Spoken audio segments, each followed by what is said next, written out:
A teenage girl has a frightening near-death experience, and the doctors send her for psychiatric evaluation to a psychiatrist who knows nothing about NDEs.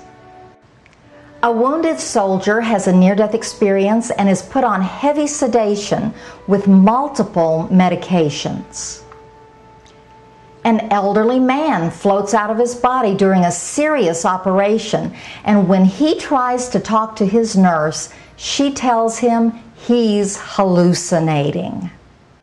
I just knew it was really important for any clinical person to understand what this experience is, because it's so important to the patients. And if we're not there to support them, we are causing them more harm and more difficulty. They need somebody who just believes them. They don't need an interpretation of it.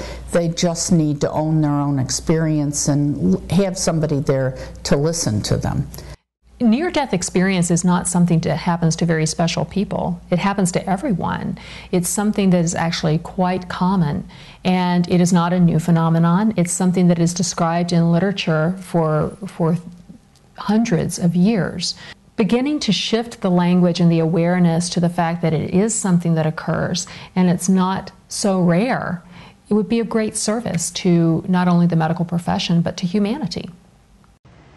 The problem is that caregivers have little or no training about how to deal with patients who are suffering not only from a physical trauma, but also from the emotional shock of a near-death experience. Without training, they are left with nothing but their own personal reactions. And when faced with a very sick patient talking about leaving her body or meeting a loving, bright light, many caregivers simply don't know what to say or do. In fact, near-death experiencers are not hallucinating and they are not mentally ill, but medical professionals may misdiagnose them, unintentionally causing great harm.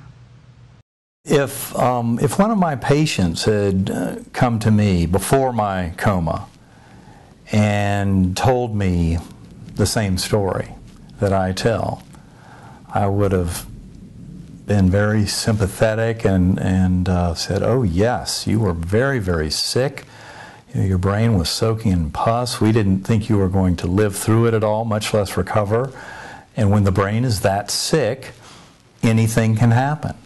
But it's just the brain, close to death.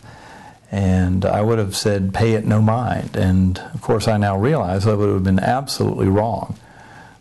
I think one of the most important things that we can do to be of service to patients is to raise awareness of healthcare providers to the fact that the phenomenon does occur, and train providers in how to interact with patients around this experience, how to enter into conversation with them in a way that honors the patient's experience.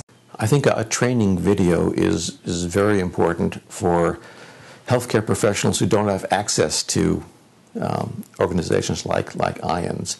It would be nice if the experts could be all over the country, all over the world, giving direct talks. But in lieu of that, I think it's important to have a legitimate training video that we can share with healthcare workers. I think this video will plant seeds, it will educate physicians, it will provide another vehicle for us to get information out there and talk about it in a professional way. We hear frequently from members, what can I do to help? Well, you can help us get this video done by sending us a few dollars. It doesn't matter how much. We appreciate anything that you'll give us to help us meet this mission. Together with the International Association for Near-Death Studies, we are planning to create a training video package to educate medical professionals about what a near-death experience is and how to talk with and care for patients who have had NDEs. What can you do to help make this much-needed training video a reality? Go to the IANS website and make a tax-deductible contribution today. Together, we can make a positive impact on the care near-death experiencers receive.